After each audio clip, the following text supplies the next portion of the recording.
Sir ಇದು KGF ತಾಲೂಕಿನ ಬೇತ್ಮಂಗಲದಲ್ಲಿರುವಂಥ ಶ್ರೀ ದಸ್ಸಾಯಿ ಶಾಲೆಯಲ್ಲಿ ಏನು ಕಾರ್ಯದರ್ಶಿಯಾಗಿರುವಂಥ ಏನು ಅಮೂಲ್ ಲಕ್ಷ್ಮಣಯ್ಯನಪ್ಪರವರು ನೂರಾರು ವಿದ್ಯಾರ್ಥಿಗಳಿಗೆ ವಂಚನೆ ಮಾಡುತ್ತಿದ್ದಾರೆ ಸರ್. ಯಾಕಂದರೆ ಅಲ್ಲಿ ಏನು ಮಾಡ್ತಾರೆ ಅಂದರೆ ವಿದ್ಯಾರ್ಥಿಗಳು ದಾಖಲಾತಿಗೆ ಮತ್ತು ಹಾಜರಾತಿಗೆ ಅಲ್ಲೇ ವಿದ್ಯಾರ್ಥಿಗಳನ್ನ ಜಾಯಿನ್ ಮಾಡಿಸ್ಕೊಳ್ತಾರೆ. ಆದರೆ 7ನೇ ತರಗತಿ 8ನೇ ತರಗತಿ 9ನೇ ತರಗತಿ 10ನೇ ತರಗತಿ ಓದುವ ಮಕ್ಕಳಿಗೆಲ್ಲ ಪ್ರತಿ ವರ್ಷವೂ ಸಹ 25ರಿಂದ 30 ಸಾವಿರ ಫೀಸ್ ಕಟ್ಸ್ಕೊಳ್ತಾರೆ. ಆದರೆ 10ನೇ ತರಗತಿ SSLC ಅಂಕಪಟ್ಟಿ ವಿತರಣೆ ಮಾಡೋದು ಮಾತ್ರ ಗ್ರಾಮೀಣ ಪ್ರೌಢಶಾಲೆಯ ಅಂಕಪಟ್ಟಿ ವಿತರಣೆ ಮಾಡ್ತಾರೆ. ಪ್ರತಿ ವರ್ಷವೂ 5ರಿಂದ 10 ಜನ ವಿದ್ಯಾರ್ಥಿಗಳಿಗೆ ಈ ರೀತಿ ಮಾಡ್ತಾ ಇದ್ದಾರೆ. ಯಾಕಂದರೆ ದಸ್ಸಾಯಿ ಶಾಲೆಯಲ್ಲಿ ಓದೋ ಮಕ್ಕಳಿಗೆ ದಸ್ಸಾಯಿ ಶಾಲೆಯದೇ ಅಂಕಪಟ್ಟಿ ವಿತರಣೆ ಮಾಡಬೇಕು. ಆದರೆ ರೂರಲ್ ಶಾಲೆಯ ಅಂಕಪಟ್ಟಿ ಏನಕ್ಕೆ ವಿತರಣೆ ಮಾಡ್ತಿದ್ದೀರಾ?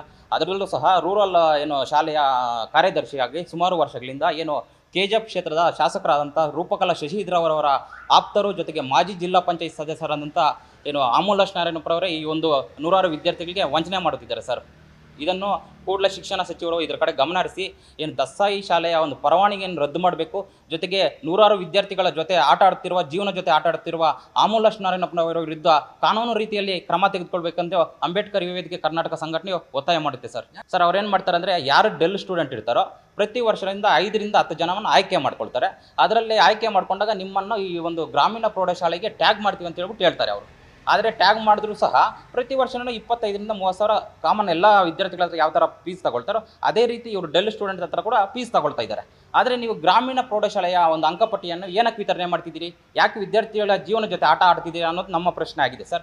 ನಿಮ್ಮ ಒಂದು ಶಾಲೆಯಲ್ಲಿ ಓದುವ ಮಕ್ಕಳಿಗೆ ನಿಮ್ಮ ಒಂದು ದಸ್ಸಾಯಿ ಒಂದು ಅಂಕಪಟ್ಟಿಯನ್ನು ವಿತರಣೆ ಮಾಡಿ, ಗ್ರಾಮೀಣ ಪ್ರೌಢಶಾಲೆಯ ಒಂದು ಅಂಕಪಟ್ಟಿಯನ್ನು ಏನಕ್ಕೆ ವಿತರಣೆ ಮಾಡ್ತಿದ್ದೀರಿ? ಯಾಕಂದರೆ ಸರ್ ಅಲ್ಲ ನಾವು ಅರ್ಥ ಮಾಡ್ಕೋಬೇಕಾಗಿದೆ, ಕೆಜಿಎಫ್ ಕ್ಷೇತ್ರದ ಶಾಸಕರಾದಂಥ ರೂಪಕಲಾ ಶಶಿಧರವರ ಒಂದು ಪ್ರಭಾವದಿಂದನೇ ಈ ಒಂದು ಶಿಕ್ಷಣದಲ್ಲಿ ಒಂದು ವ್ಯಾಪಾರೀಕರಣವನ್ನು ಮಾಡ್ತಾ ಇದ್ದಾರೆ ಅಂತ ನಾವು ನೇರವಾಗಿ ಹೇಳ್ತಾ ಇದ್ದೀವಿ ಸರ್. 100% ಸರ್. ದಸ್ಸಾಯಿ ಒಂದು ಹೆಸರಲ್ಲಿ ಉಳಿಬೇಕು, ಇನ್ನೂ ಜಾಸ್ತಿ ಜನ ಅಡ್ಮಿಷನ್ ಆಗಬೇಕಂತ ಹೇಳ್ಬಿಟ್ಟು ಈ ಒಂದು ದಂಧೆಯನ್ನು ಅಮೂಲ್ ಲಕ್ಷ್ಮಣಯ್ಯನಪ್ಪನವ್ರು ಮಾಡ್ತಾ ಇದ್ದಾರೆ. ಬಟ್ ಅಮಾಯಕ ಒಂದು ಪೋಷಕರಿಗೆ ಈ ಥರ ದಂಧೆ ನಡೀತಾ ಇರೋದು ಗೊತ್ತಾಗಲ್ಲ ಸರ್. ನೂರಾರು ವಿದ್ಯಾರ್ಥಿಗಳನ್ನು ಯಾಮಾರಿಸುವಂಥ ಕೆಲಸ ಒಂದು ಅಮೂಲ್ ಲಕ್ಷ್ಮಣಯ್ಯನಪ್ಪನವ್ರು ಮಾಡ್ತಾ ಇದ್ದಾರೆ ಸರ್. ಇದ್ರ ಬಗ್ಗೆ ನಾವು ಶಿಕ್ಷಣ ಇಲಾಖೆ ಏನೋ BO ಕೂಡ ಕೊಟ್ಟಿದ್ವಿ.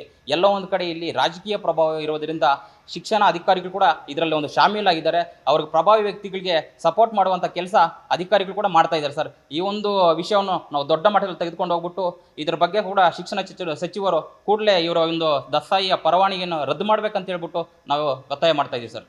ಪೋಷಕರು ಕೂಡ ಪಾಪ ಎಷ್ಟೋ ಕೂಲಿ ನಾಲಿ ಮಾಡಿ ಅವ್ರು ಫೀಸ್ ಕಟ್ತಾರೆ ಸರ್. ಆದರೆ ಏನೋ ನಮ್ಮ ಮಕ್ಕಳು ಚೆನ್ನಾಗಾಗಲಿ, ಒಂದು ಒಳ್ಳೆಯ ವಿದ್ಯಾಭ್ಯಾಸ ಮಾಡಿಬಿಟ್ಟು ಒಂದು ಸರ್ಕಾರಿ ಕೆಲಸ ಸಿಗಲಿ ಅಂತ ಹೇಳ್ಬಿಟ್ಟು ದಸ್ಸಾಯಿ ಶಾಲೆಯಲ್ಲಿ ಹೋಗ್ಬಿಟ್ಟು ಅಡ್ಮಿಷನ್ ಮಾಡಿಸ್ತಾರೆ. ಆದರೆ ತಗೊಂಡೋಗ್ಬಿಟ್ಟು ನೀವು ಸರ್ಕಾರಿ ಶಾಲೆಯ ಒಂದು ಅಂಕಪಟ್ಟಿಯನ್ನು ವಿತರಣೆ ಮಾಡ್ತೀರಲ್ಲ ಸ್ವಾಮಿ, ನಿಮ್ಗೇನು ನಾಚಿಕೆ ಮನ ಮರ್ಯಾದೆ ಆಯ್ತಾ? ಇಲ್ಲ ನಮ್ಮ ಶಾಲೆಯಲ್ಲಿ ಬೇಡ, ಇವು ವಿದ್ಯಾರ್ಥಿಗಳು ಸರಿಯಾಗಿ ಓದಲ್ಲ, ಹೋಗ್ಬಿಟ್ಟು ಗ್ರಾಮೀಣ ಪ್ರೌಢಶಾಲೆಯಲ್ಲಿ ಓದಿ ಅಂತ ಹೇಳ್ಬಿಟ್ಟು ನೇರವಾಗಿ ಹೇಳ್ಬೋದಲ್ಲ. ನೀವು ಯಾಕೆ ಒಂದು ಪ್ರತಿ ವರ್ಷ 25ರಿಂದ 30 ಸಾವಿರ ತೆಗೆದುಕೊಂಡ್ಬಿಟ್ಟು ಹಣ ತೆಗೆದುಕೊಂಡ್ಬಿಟ್ಟು ಮತ್ತೆ ಅಲ್ಲಿ ಗ್ರಾಮೀಣ ಪ್ರೌಢಶಾಲೆ ಅಂಕಪಟ್ಟಿಯನ್ನು ವಿತರಣೆ ಮಾಡ್ತೀರಾ? ಏನಕ್ಕೆ ಈ ರೀತಿ ಮಾಡ್ತಿದ್ದೀರಾ? ಇನ್ನು ಶಿಕ್ಷಣವನ್ನು ಕೂಡ ಇವರು ಒಂಥರ ಬಿಸ್ನೆಸ್ ಮಾಡ್ಕೊಂಡ್ಬಿಟ್ಟಿದ್ದಾರೆ ಸರ್. ಅವ್ರ ಕ್ಲಾಸ್ ಅಟೆಂಡ್ ಮಾಡೋದು, ಅವ್ರಿಗೆ ಯೂನಿಫಾರ್ಮ್ ಕೊಡೋದು ಎಲ್ಲ ದಸ್ಸಾಯಿ ಇದೆ. ಅದಕ್ಕೆ ಸಂಬಂಧಪಟ್ಟಂಥ ನಮ್ಮ ಹತ್ರ ಟೋಟಲ್ ಎಲ್ಲ ದಾಖಲೆಗಳು ಐತೆ. ಫೀಸ್ ಕಟ್ಟಿಸ್ಕೊಳ್ಳೋದು ಮತ್ತು ಅವ್ರಿಗೆ ಯೂನಿಫಾರ್ಮ್ ಕೊಟ್ಟಿರೋದು, ಬುಕ್ಸ್ ಸಮೇತ ಐತೆ ಸರ್. ಬುಕ್ಸ್ ಕೂಡ ನೋಡ್ಬೋದು, ಗಮನಿಸ್ಬೋದು. ಈ ಬುಕ್ಸ್ ಕೂಡ ದಸ್ಸಾಯಿದೆ ಕೊಟ್ಟಿರೋದು. ಆದರೆ ನಿಮ್ಮನ್ನು ಟ್ಯಾಗ್ ಮಾಡ್ತೀವಿ ದಸ್ಸಾಯಿಗೆ ಅಂತ ಹೇಳ್ಬಿಟ್ಟು ಒಂದು 10 ಜನನ ವರ್ಷಕ್ಕೆ ಒಂದು 10 ಜನ ಈ ರೀತಿ ಮಾಡ್ತಾ ಇದ್ದಾರೆ ಸರ್. ದಯವಿಟ್ಟು ಇದ್ರ ಕಡೆ ಶಿಕ್ಷಣಾಧಿಕಾರಿಗಳು ಗಮನ ಹರಿಸಿ ಆ ಒಂದು ದಸ್ಸಾಯಿಯ ಒಂದು ಶಾಲೆಯ ಪರವಾನಗಿಯನ್ನು ರದ್ದು ಮಾಡಬೇಕು. ಅಮೂಲ್ ಲಕ್ಷ್ಮಣಯ್ಯನಪ್ಪನವರ ಮೇಲೆ ಕ್ರಿಮಿನಲ್ ಮೊಕದ್ದಮೆ ಕೇಸ್ ದಾಖಲು ಮಾಡಬೇಕಂತ ಹೇಳ್ಬಿಟ್ಟು ವಿನಂತಿ ಮಾಡ್ತಾ ಇದ್ದೀವಿ ಸರ್.